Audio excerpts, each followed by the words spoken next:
Kansas സിറ്റിയിലെ ഹയാത്ത് റിജൻസി നടപ്പാലം തകർന്നു വീണതിനെക്കുറിച്ച് നിങ്ങൾ കേട്ടിട്ടുണ്ടോ?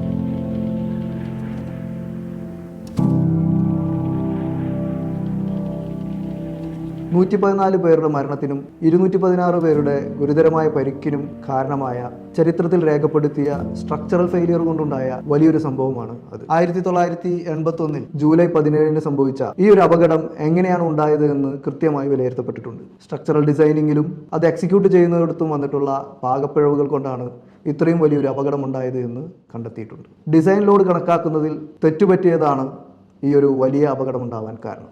എന്താണ് ഡിസൈൻ ലോഡ്?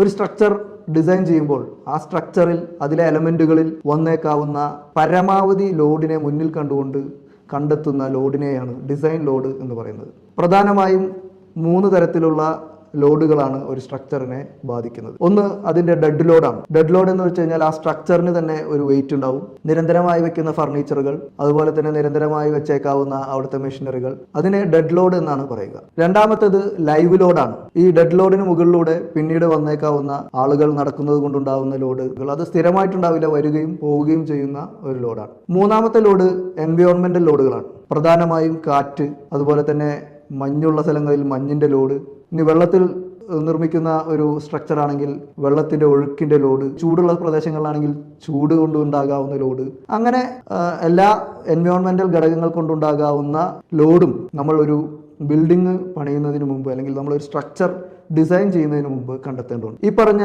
3 തരത്തിലുള്ള ലോഡുകളും നേരത്തെ തന്നെ കണക്കാക്കിയെടുക്കുന്നതിനെയാണ് ഡിസൈൻ ലോഡ് എന്ന് പറയുന്നത്. ഇത് സ്ട്രക്ചറൽ ഡിസൈനിങ്ങിന്റെ ഏറ്റവും പ്രധാനപ്പെട്ട പാർട്ടാണ്. അത് ആരംഭിക്കുമ്പോൾ തന്നെ ഒരു സ്ട്രക്ചറിൽ അതിലെ എലമെന്റുകളിൽ എത്ര ലോഡുകൾ വരും എന്നുള്ളത് കണക്കാക്കി വേണം അതിനുള്ള ഒരു സ്ട്രക്ചറൽ ഡിസൈൻ നമ്മൾ കണ്ടെത്താൻ. അപകടമില്ലാതിരിക്കണമെങ്കിൽ ആദ്യം തന്നെ ആ സ്ട്രക്ചറിൽ വന്നേക്കാവുന്ന പരമാവധി ലോഡിനെ കണ്ടുപിടിക്കുക എന്നുള്ളതാണ് ആദ്യത്തെ ധർമ്മം. നമ്മളുടെ വീടോ നമ്മളുടെ ഒരു ബിൽഡിങ്ങോ പണിയുമ്പോൾ ഇത് കൃത്യമായി ഇത് കണക്കാക്കാത്ത രീതിയിലാണ് അതിൻ്റെ ഒരു സ്ട്രക്ചറൽ വർക്ക് നമ്മൾ ചെയ്യുന്നത് എന്നുണ്ടെങ്കിൽ വലിയ അപകടങ്ങൾ ഉണ്ടാവാൻ വലിയ സാധ്യതകളുണ്ട്. അതുകൊണ്ട് തന്നെ എപ്പോഴും സ്ട്രക്ചറലി നമ്മളുടെ ബിൽഡിംഗ് വളരെ ഈ ലോഡൊക്കെ കണക്കാക്കിയിട്ടുണ്ട് എന്നുള്ളത് ഉറപ്പുവരുത്തുക എന്നുള്ളത് നമ്മളുടെ ആളുകളുടെ ജീവനും അതുപോലെ തന്നെ സമ്പത്തും സംരക്ഷിക്കുന്നതിൽ വളരെ വലിയ ഘടകമാണ്. അപ്പോൾ അത് നമ്മൾ ശ്രദ്ധിക്കണമെന്ന് ഉണർത്തുകയാണ്. എല്ലാവർക്കും വീഡിയോ ഇഷ്ടപ്പെട്ടു എന്ന് കരുതുന്നു. ബൈ.